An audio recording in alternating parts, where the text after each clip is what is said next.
Migraine et femmes, adieu les idées reçues. Je suis le docteur Michel Dib, neurologue à Paris depuis 30 ans. La migraine est une maladie qui touche spécialement les femmes. On sait que 5 femmes sont touchées par la migraine contre un homme. Si on considère que 15% de la population sont touchées par la migraine, 80% parmi eux sont des femmes. On sait très bien que 60% des femmes migraineuses ont uniquement des crises au moment de leurs règles. Donc, il est logique de savoir que la cause de la migraine vient des hormones. Il faut comprendre que les artères du cerveau sont des éponges de récepteurs à l'estrogène. Au moment des variations hormonales, l'estrogène diffuse au niveau des artères, entraînant ainsi la contraction et la dilatation qui va causer la douleur dans la crise de migraine. Ce qui déclenche plus la crise de migraine n'est pas seulement l'estrogène, mais les variations de rythme hormonal à travers le cycle hormonal de la femme avec l'augmentation et la descente de l'estrogène et du progestérone. Schématiquement, la migraine commence chez la petite fille pendant l'adolescence au moment où elle va avoir ses règles à la puberté. Avec l'âge, progressivement, vers l'âge de 20 ans, la fréquence de migraine va augmenter.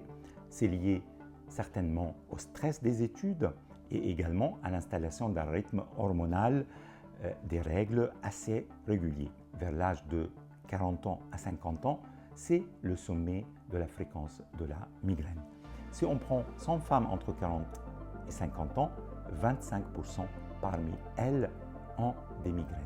25% de nos patientes dans les salles d'attente, ce sont des femmes qui ont entre 40 à 50 ans. Il faut comprendre pourquoi. Car à cet âge-là, on va trouver les facteurs de la préménopause, on va trouver la maturité hormonale, on va trouver également le sommet du stress, des activités professionnelles d'une femme affirmée à cet âge-là. Après la ménopause, 3 femmes sur 4 migraineuses vont guérir. On va voir l'effondrement du nombre de crises, la disparition assez rapide, étonnante et soulageante pour ces femmes-là. N'oublions pas que 25% des femmes vont continuer à avoir des crises de migraine, au-delà même de 60 ans, 70 ans, 80 ans.